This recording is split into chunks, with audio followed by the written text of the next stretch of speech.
بسم اللہ الرحمن الرحیم۔ واقعہ کربلا کا تجزیہ۔ کسی صبح رویت سے نہیں معلوم ہوتا کہ حضرت حسین کربلا کیوں گئے اور کیوں قتل کیا گیا۔ رسول علیہ السلام کی پیشانی گوئی میں بھی اس کا کوئی تذکر نہیں، البتہ پیشانی گوئی سے اتنا ضرور تاریخ ہوتا ہے کہ وہ مظلومان قتل کیا گیا۔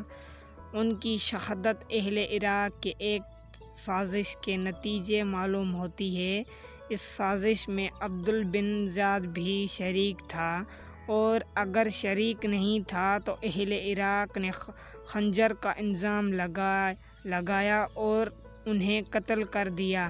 پھر خنجر تصوص وصول کرنے کے لیے عبداللہ بن زیاد کے سامنے حضرت حسین کو مار کو پیش کر دیا۔ یہ کسی صبح رویت سے نہیں معلوم ہوتا کہ حضرت حسین کی قتل کے بعد حضرت علی بن حسین یزید کے پاس کیسے پہنچا۔